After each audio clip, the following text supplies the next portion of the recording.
Punjab assembly में deputy speaker के खिलाफ तहरीके अदम एतमाद कामयाब। दोस्त मोहम्मद मज़ारी से ओहदा छिन गया। हुकूमती इत्तेहाद ने 186 वोटों की मदद से अपोजिशन के खिलाफ मैदान मार लिया। नए डिप्टी स्पीकर का इंतखाब इतवार के रोज़ होगा। लियाकत अली की रिपोर्ट।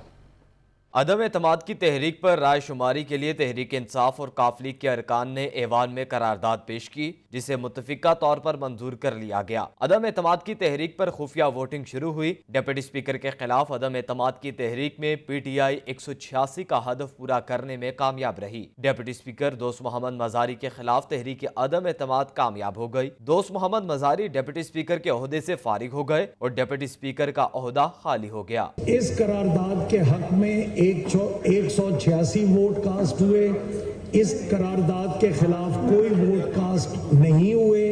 लिहाजा इस करारदाद इसलिए डिप्टी स्पीकर सरदार दोस्त मोहम्मद खान मज़ारी साहब PP 297 अब डिप्टी स्पीकर के ओहदे पे ना रहे। अपोजिशन इत्तेहाद ने वोटिंग में हिस्सा नहीं लिया। वोटिंग के दौरान अपोजिशन इत्तेहाद के चंद अरकान ही ऐवान में मौजूद रहे। वजीर आला पंजाब ने तहरीक अदम एतमाद की कामयाबी पर PTI और काफ लीग के अरकान से इजहार तशक्कुर किया। रहनुमा तहरीक इंसाफ फयाजुल हसन चौहान का पंजाब असम्बली के अहाते में मीडिया से गुफ्तगू में कहना था कि लोटे की सियासत को तहरीक अदम एतमाद के जरिए खत्म कर दिया है। तय पा गया है कि जो पार्लियामेंटेरियन मीर फरोशी करेगा, इसकी सियासत का खात्मा हो जाएगा। 100-125 मेमोरान लेकर आया, लेकिन जलीलो खार होकर यहाँ से वो वोट डालने तक वहाँ पे लोटा लोटा की जो गाली लोगों की सुनने को मिली, वो उसके लिए मैं समझता हूँ बाइसे इबरत है। नए डिप्टी स्पीकर के इंतखाब के लिए आज शाम 5 बजे तक हुकूमती और अपोजिशन इत्तेहाद के उम्मीदवार अपने कागजात नामजदगी जमा करवाएंगे, जिसके बाद इतवार की दोपहर 1 बजे खुफिया राय शुमारी के जरिए नए डिप्टी स्पीकर का चुनाव अमल में लाया जाएगा।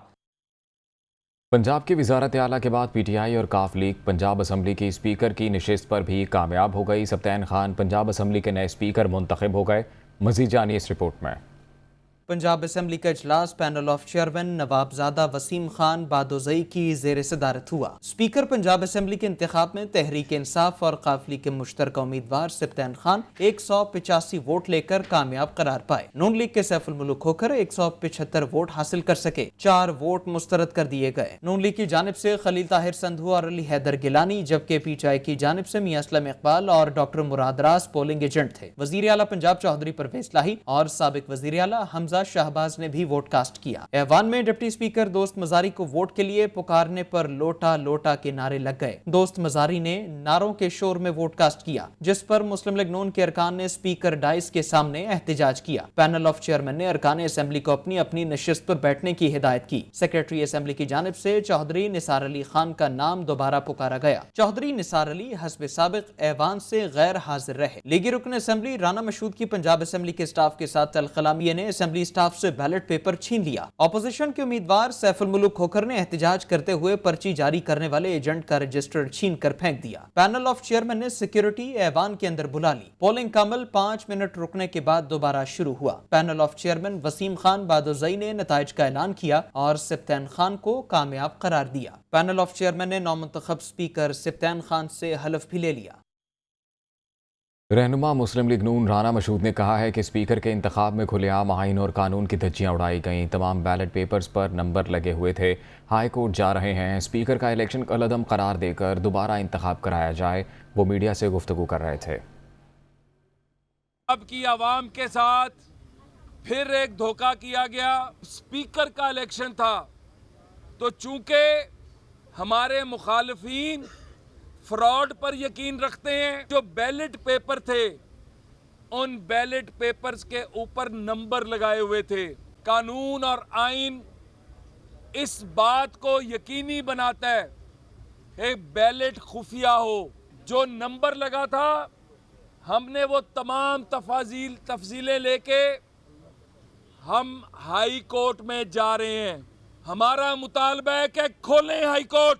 ये स्पीकर का इलेक्शन कालेदम करार दे के इलेक्शन दोबारा कराना होगा। स्पीकर पंजाब असम्बली के इंतखाब का मामला अता तारड़ का कहना है कि नून लीग के एक रुकन जब वोट डालने गए तो उन्होंने इस पोलिंग बूथ से बैलेट पेपर लिया, जहां से तहरीक इंसाफ और काफ लीग के अरकान को बैलेट पेपर जारी किए जा रहे थे। देखा गया बैलेट पेपर पर भी नंबर दर्ज है और काउंटर फाइल पर भी नंबर दर्ज है। ये इलेक्शन आईनी तौर पर कलअदम है, इसके खिलाफ कानूनी चाराजोई करेंगे।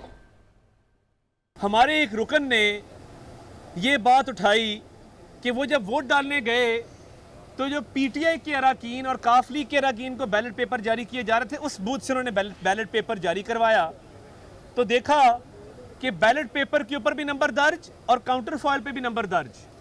तो ये इलेक्शन आईनी तौर पे कलअदम है। कुछ बैलेट पेपर्स पे नंबर दर्ज हैं, कुछ पे नहीं दर्ज।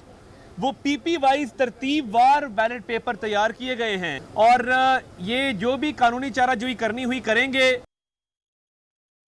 पीटीआई और काफ लीग की हुकूमत ने पंजाब की काबीना साजी के लिए मुशावरत तेज़ कर दी। वज़ीर दाखिला के लिए उम्र सरफराज चीमा और फवाद चौधरी के नाम ज़ेर गौर है।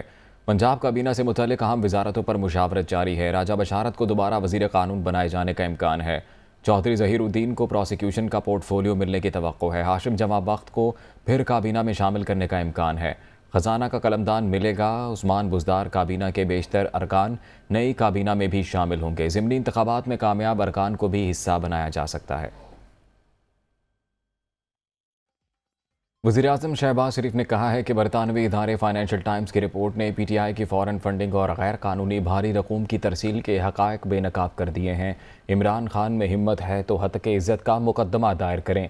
वज़ीर-ए-आज़म शहबाज शरीफ ने अपने ट्विटर पैगाम में कहा कि आलमी इदारे फाइनेंशियल टाइम्स की तहकीकाती रिपोर्ट इमरान नियाज़ी के खिलाफ संगीन फ़र्द जुर्म है। रिपोर्ट ने पीटीआई की फ़ॉरेन फंडिंग गैर कानूनी रकूम की तरसील के हक़ाइक़ बेनकाब कर दिए हैं। वज़ीर-ए-आज़म ने कहा है कि रिपोर्ट में बयान करदा ठोस हक़ाइक़ चीख चीख कर बता रहे हैं कि इमरान नियाज़ी झूठ और मुनाफ़क़त का पैकर है। इमरान खान ने कहा है कि पीटीआई को पैसे बैंकिंग चैनल के जरिए आए। बरतानवी अखबार में तो शरीफ बरादरान के खिलाफ 20 करोड़ डॉलर की स्टोरी छपी थी। इस पर खामोश क्यों हैं? IMF से किस्त का मामला आर्मी चीफ का काम नहीं। अमरीका जवाब में मुतालबात भी करेगा, इससे मुल्क की सिक्योरिटी कमज़ोर होगी।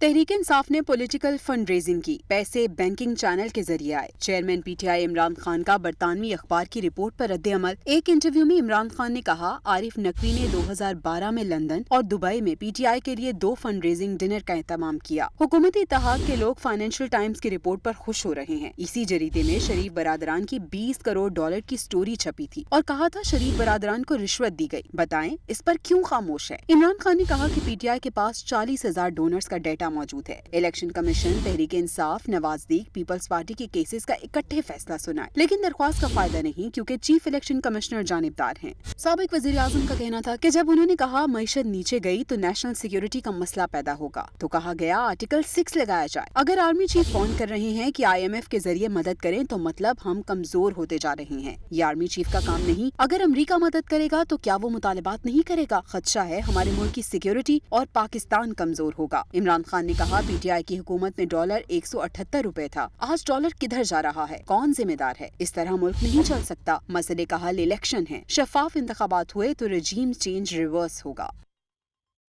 वफाकी वज़ीर इत्तलात मरियम औरंगज़ेब ने कहा है कि इमरान खान खैरात के पैसों को पार्टी की सियासत के लिए इस्तेमाल करने का जवाब दें, मुल्क की मईशत के ठेकेदार न बने।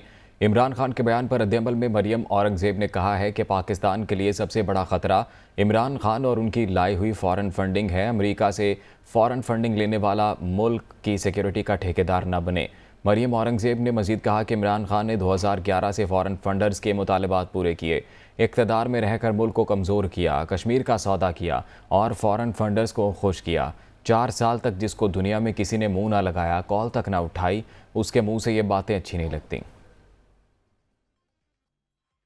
मौलाना फजलुर रहमान ने कहा है कि फ़ॉरेन फंडिंग इसराइल और भारत का पैसा है। इलेक्शन कमीशन फ़ैसला क्यों नहीं कर रहा? किस चीज़ का इंतज़ार है? अब तो बरतानवी अखबार की स्टोरी भी आ गई। इमरान खान को कौन लाया, उस पर तहकीकाती कमीशन बनना चाहिए। स्पीकर ने पीटीआई के इस्तीफ़ों की मंजूरी शुरू कर दी। ज़िमनी इलेक्शन जीत कर इन्हें औकात याद दिलाएंगे। फॉरेन फंडिंग केस क्या है? इसराइल का पैसा और हिंदुस्तान का पैसा है। क्या वजह है कि इलेक्शन कमीशन अभी तक उसके बारे में कोई फैसला नहीं कर रही? तो एक और कट्टा खुल गया। बरतानिया के फाइनेंशियल टाइम्स ने पूरी स्टोरी छाप दी है। $2 मिलियन से ज्यादा ये पार्टी के फंड में गए हैं। क्यों खामोशी इख्तियार की जा रही है? हर एक को कहता है चोर चोर चोर चोर चोर। और पंजाब हवाला किया तो डाकू के हवाले कर दिया। जो खुद का डाकू। इलेक्शन कमीशन को किस चीज का इंतजार है? इतना बड़ा जुर्म किया है, ना उसका लीडर होना चाहिए, ना उसकी पार्टी होनी चाहिए। आपको कौन लाया है, इस पर तहकीकाती कमीशन बैठना चाहिए ताकि पता चल जाए कि बैरूनी दुनिया का एजेंट कौन है। स्पीकर साहब ने बिस्मिल्लाह कर लिया, उनके एक एक इस्तीफे को मंजूर कर रहे हैं। भरपूर तौर पर हमने ये इलेक्शन ज़िमनी इंशाल्लाह जीत रहे हैं और उनको बताना है कि तुम्हारी औकात क्या है। उसका तमाम सियासी बयानिया झूठ पे खड़ा है। साबिक वज़ीर आज़म शाहिद खाकान अब्बासी का कहना है कि किसी जमात को हक हासिल नहीं कि गैर मुल्की कंपनी से फंडिंग ले। अकबर एस बाबर ने 8 साल कबल केस में वाज़ेह सबूत फराहम किए। PTI ने पूरी कोशिश की कि केस ना चले। अवाम का यह हक़ है कि वो जान सकें इमरान खान किससे पैसे लेकर सियासत कर रहे हैं। किसी जमात को ये इख्तियार हासिल नहीं है कि वो किसी फॉरेन कंपनी से फंडिंग हासिल कर सके। अकबर एस बाबर साहब ने बड़ा वाज़ेह सबूत मुहैया किया। आज से 8 साल पहले PTI ने ये कोशिश की कि ये मामला ना चल सके। वो रिकॉर्ड जो आज इलेक्शन कमीशन के सामने है, और ये रिकॉर्ड PTI ने मुहैया नहीं किया। PTI ने 8 साल में जो रिकॉर्ड मुहैया किया है उसकी हैसियत भी आप देख लें। हमने यही आज इल्तजा की है, इलेक्शन कमीशन से दरख्वास्त की है कि पाकिस्तान के अवाम का हक है कि उनको पता चले कि इमरान खान किससे पैसे लेते रहा और PTI किससे पैसे लेकर इस मुल्क में सियासत कर रही है। फवाद चौधरी ने आरिफ नकवी पर इल्ज़ामात को इसराइली लॉबी की साजिश करार दे दिया। अगर गैर कानूनी काम हुआ तो ये आरिफ नकवी और बरतानवी हुकाम का आपस का मामला है।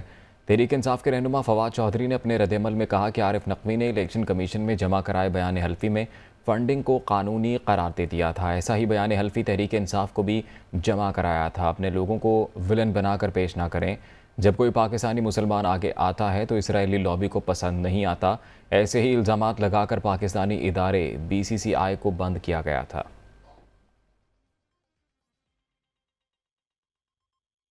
PTI रहनुमा फ़ारूक हबीब का कहना है कि बैरूनी मुल्क से फंडिंग बैंकिंग चैनल से आती है। इलेक्शन कमीशन की जिम्मेदारी है कोई इम्तियाजी सलूक ना करे। पीपल्स पार्टी और नून लीग से लाडले जैसा सलूक ना किया जाए। PTI के साथ नून लीग, पीपल्स पार्टी और JUI का फैसला भी सुनाया जाए। फ़ारूक हबीब इस्लामाबाद में मीडिया से गुफ्तगू कर रहे थे। तहरीक इंसाफ वाहिद जमात है जिसकी बैरून मुल्क तंजीमें भी हैं, और बैरून मुल्क तंजीमें के साथ हमारे वहाँ पर पेइंग मेंबर्स हैं जो सालाना अपनी मेंबरशिप फ़ीस जो है वो PTI को देते हैं, जो कि बैंकिंग चैनल से पैसा पाकिस्तान आता है। फॉरेन फंडिंग के ज़ुमरे में ना तो पाकिस्तान तहरीक इंसाफ आती है, ना ही हमारी को फॉरेन फंडिंग है, और ना ही ये इलेक्शन कमीशन का दायरा कार है कि वो फॉरेन फंडिंग का केस सुन सके। चोरों का टोला है, वो कहता है जी केस का फ़ैसला सुनाओ, फ़ैसला सुनाओ। इलेक्शन कमीशन जो है वो पीपल्स पार्टी नून लीग वालों से लाडलो जैसा सलूक तो ना करे। कानून तो सबके लिए बराबर है। आप कहते हैं जी PTI केस का फैसला सुनाएं, लेकिन पीपल्स पार्टी नून लीग का भी JUI के केसेस का भी फैसला एक साथ सुनाएं। यही कानून का तकाजा है, यही कानून कहता है। वज़ीर मुमलिकत मुसद्दिक मलिक ने कहा है कि बरतानवी अखबार ने इमरान खान की मनी लॉन्ड्रिंग का इंकशाफ किया। आइन के मुताबिक कोई पार्टी गैर मुल्की फ़ंड हासिल नहीं कर सकती। चेयरमैन PTI को सिर्फ सियासतदानों से बात करने में मसला है। अपनी चोरी सामने आने पर भी वो सादिक और अमीन हैं। वो न्यूज़ कॉन्फ्रेंस में इजहार ख्याल कर रहे थे। दहशतगर्दों से बात करने को तैयार हैं, सियासतदानों से बात नहीं करूंगा। क्यों नहीं करूंगा? ये चोर है। अंग्रेजी के जरीदे के अंदर एक खबर छपी है, उसमें क्या छपा है ताकि आपको अंदाज़ा हो जाए किन चोरों से मिलने के लिए तैयार हैं, किन चोरों से मिलने के बात करने के लिए तैयार नहीं। पाकिस्तान के कवानीन के मुताबिक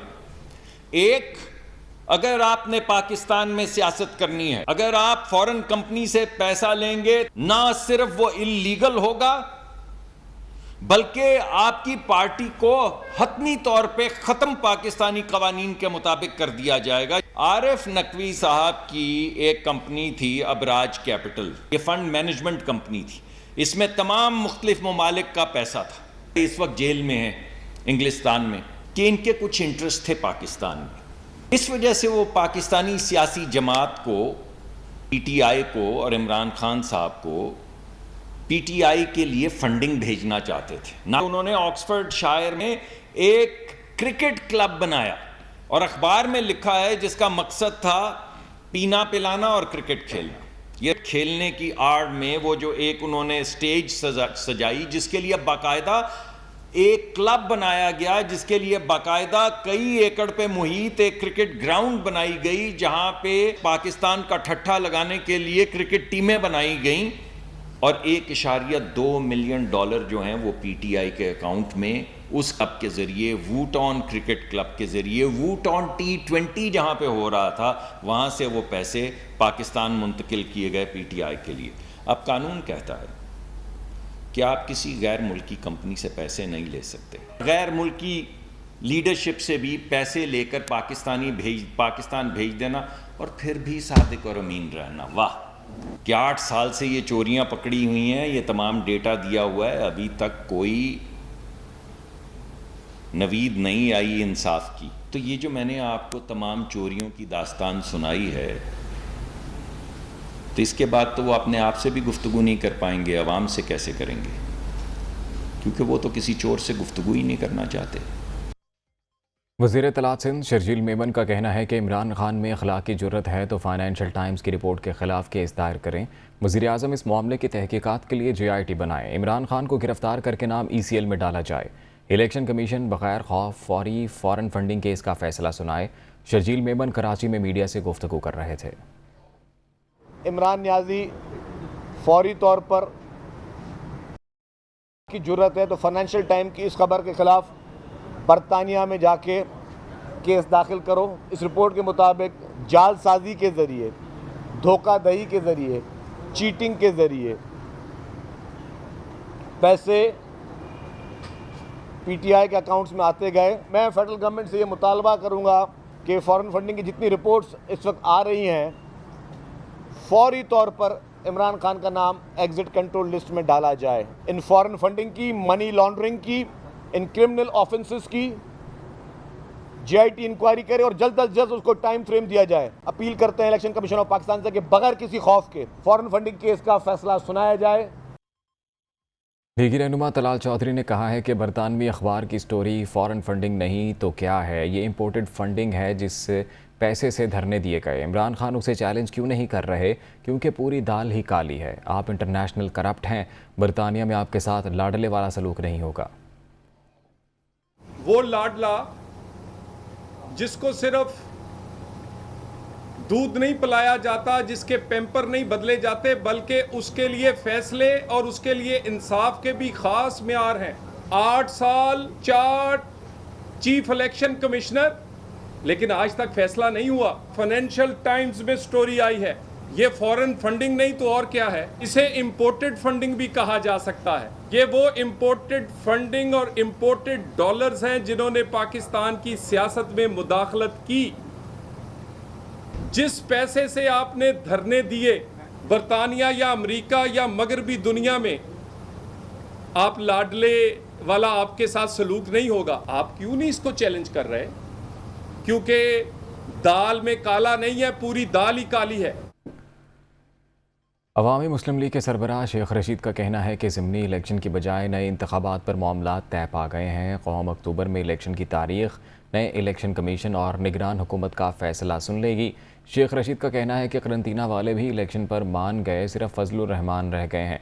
डॉलर 250 का हो गया। बिजली और LPG में 10 रुपये का इजाफा मार्केटें बंद करा देगा। इत्तेहादियों की सियासी साख राख बन गई। ये ना अवाम में जाने के काबिल हैं, ना फरार होने के काबिल हैं। अब खल्क़े खुदा फैसला करेगी।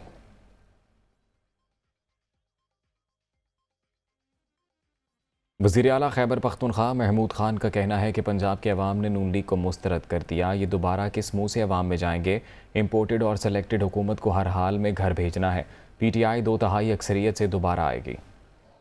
महंगाई है इस मुल्क में, जो पेट्रोल और ये डीजल के रेट्स है, जो आपके बिजली के बिल्स में जो टैक्सेस आ रहे हैं, जो डॉलर्स जो उड़ान है उसकी, वो आप सबके सामने है। जो अब ज़िमनी इलेक्शन हुआ है 20 सीटों में पंजाब पे, उसमें जो आपकी दुर्गत बनाई गई है वो तो आप सबके सामने, आप आवाम के सामने जाएंगे। चलो आए आवाम के सामने ताकि आपको पता चले कि आप लोग क्या हैसियत रहेगी इस मुल्क में, इस आवाम में। तो आए इसमें भी आए कहते हैं कि 3.5 साल हमने मुल्क का बेड़ा गर्क कर दिया। 70-72 साल इस मुल्क के हो गए, 40 साल इन दो पार्टियों की हुकूमत रही, पीपल्स पार्टी और नून की। उन्होंने मुल्क का बेड़ा गर्क कर दिया है। इंशाअल्लाह इलेक्शन होंगे, हम दोबारा आएंगे और पाकिस्तान तहरीक इंसाफ की हुकूमत पूरे मुल्क में आएगी, 2/3 अक्सरियत से आएगी। वज़ीर-ए-आज़म शहबाज शरीफ और बिल गेट्स में टेलीफोनिक राबता हुआ। वज़ीर-ए-आज़म ने मुल्क में पोलियो के खात्मे के लिए बिल गेट्स फाउंडेशन के ताउन को और मदद को सराहा। टेलीफोनिक राबते में पाकिस्तान में बिल गेट्स फाउंडेशन के तहत जारी प्रोग्रामों पर तबादला ख्याल किया गया।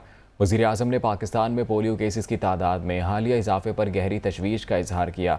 वज़ीर-ए-आज़म ने कहा कि वफाकी हुकूमत पोलियो के हवाले से खैबर पख्तूनख्वा के जनूबी अजला में एमरजेंसी रिस्पॉन्स प्लान नाफिज कर रही है। बिल गेट्स ने सेहत के शोबे में पाकिस्तान के लिए मुकम्मल सपोर्ट का इहादा किया। सिंध असम्बली में अपोजिशन लीडर हलीम आदिल शेख का माइक बंद करने पर PTI अरकान आग बगोला हो गए। स्पीकर रोस्ट्रम का घेराव किया, शदीद नारेबाजी करते ऐवान से वॉकआउट करके चले गए। ऐवान ने इलेक्शन कमीशन से फौरी तौर पर फॉरेन फंडिंग केस का फैसला सुनाने की करारदाद मुतफ़िक़ा तौर पर मंजूर कर ली। मज़ीद जानिए इस रिपोर्ट में।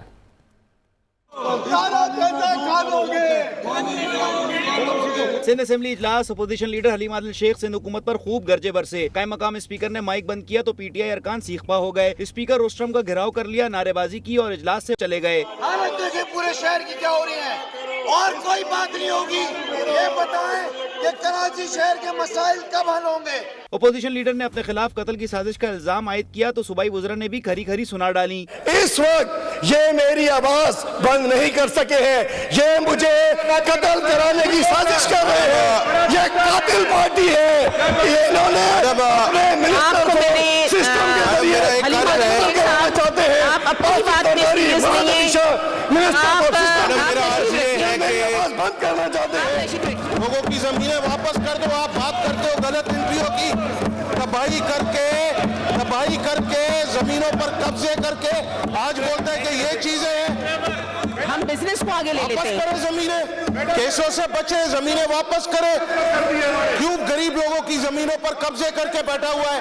ये बात सबको पता है कि इनका जो माजी है तो माजी जमीनों पर कब्जे से भरा हुआ है और एक नहीं बेशुमार चीजें हैं जो साबित हो जाएंगी इंशाल्लाह ताला। पीपल्स पार्टी की रुकन असेंबली सादिया जावेद ने ऐवान में करारदाद पेश करते हुए इलेक्शन कमीशन ऑफ पाकिस्तान से मुतालबा किया कि जल्द अज जल्द फॉरेन फंडिंग केस का फैसला सुनाया जाए, जिसको ऐवान ने मुतफ़िक़ा तौर पर मंजूर कर लिया। PTI got fund from Indian Israelis to run political campaign in Pakistan.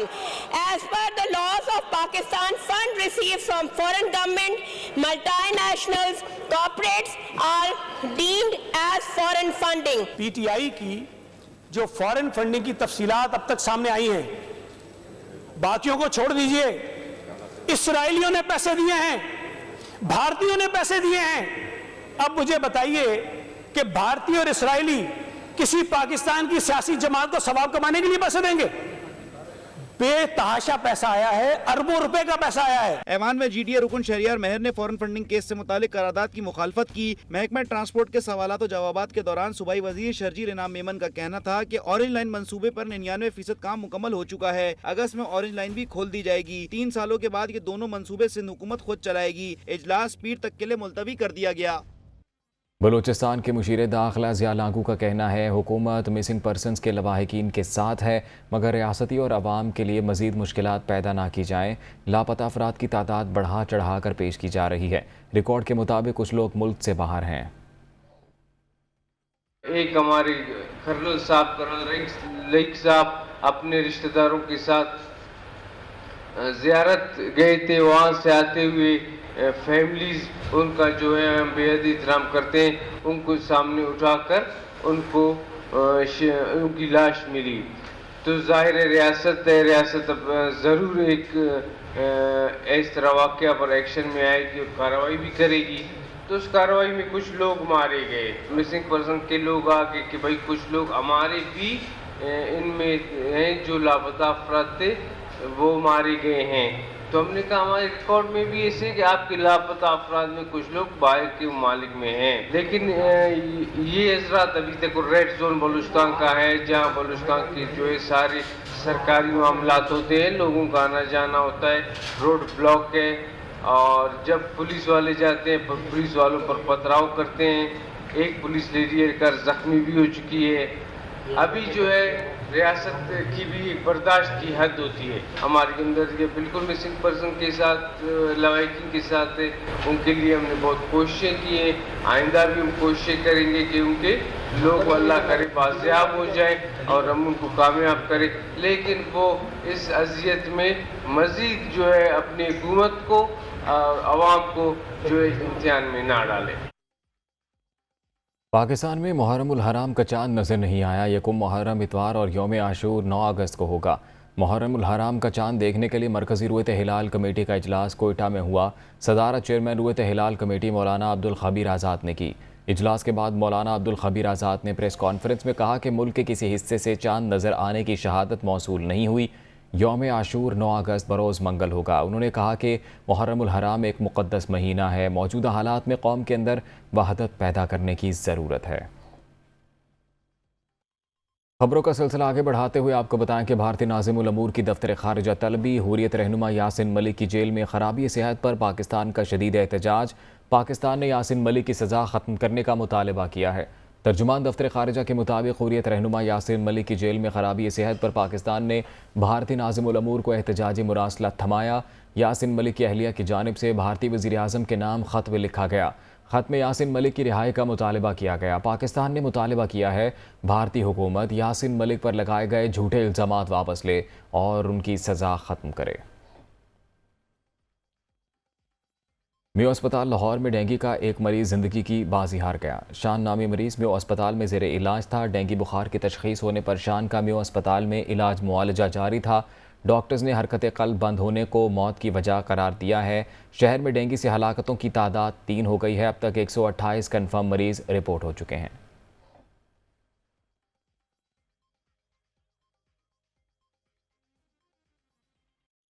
आलमी मार्केट में खाम तेल की कीमतें एक बार फिर आसमान से बातें करने लगीं। अमरीका खाम तेल की कीमत में एक ही दिन 5% से ज़ायद इजाफा हुआ।